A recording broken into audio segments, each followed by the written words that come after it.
mobilizar, visibilizar e concienciar a cidadanía sobre a emerxencia climática. Ese é o obxectivo principal da concentración convocada pola Rede de Escolas Asociadas á UNESCO para este venres.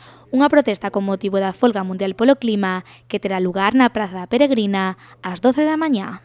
Animar a todas as entidades, a todas as persoas, a todos os colexios, centros de ensino e demais a respaldar este punto de inicio, me gustaría que quedase claro, para reivindicar que dende a nosa cidade berramos ben alto que o efecto PO2 é posible, que se nós o fixemos moitas máis cidades e moitas máis partes do mundo se poden sumar para facermos cidades máis vivibles, en definitiva. E malia que esta concentración está aberta a toda a cidadanía, os protagonistas serán os estudantes pontevedreses.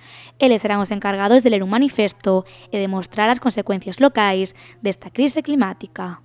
Porque o cambio climático xa se produciu, ora temos que loitar contra os efectos do cambio climático, porque teñen unha incidencia moi grave, sobre todo nos grupos máis vulnerables, porque ten tamén incluso un sesgo de xénero.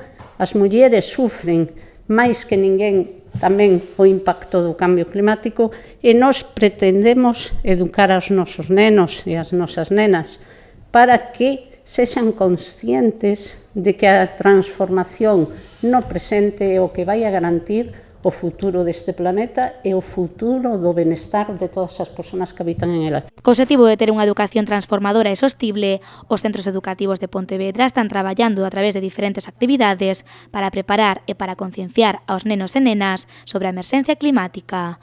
Un traballo para conseguir cumprir cos obxectivos de desenvolvemento sostible e coa Axenda 2030. Os nenos e as nenas das escolas están moi preocupados, están traballando non só para o día 23 de maneira puntual, sino que xa se están facendo actividades todos os días para preparar os nenos e concienciar de que imos a protestar o día 27 de setembro. Estamos falando de nenos moi pequenos, desde os 3 anos hasta os 12 que están nas escolas asociadas á UNESCO, e realmente é moi gratificante entrar nas aulas, ver o cartel dos ODS, ver como se traballa e ver que detrás desto hai unha Axenda 2030 que está dando soporte a esos contidos curriculares. Pero o traballo que se está a realizar dende a Rede de Escolas Asociadas á UNESCO e dende a FAMPA non quedará únicamente na concentración do venres. Estes colectivos levarán a cabo diversas actividades integradas dentro do programa municipal Efecto PO2 para involucrar non só aos nenos, senón tamén as súas familias sobre a importancia de transformar o presente para mellorar así o futuro.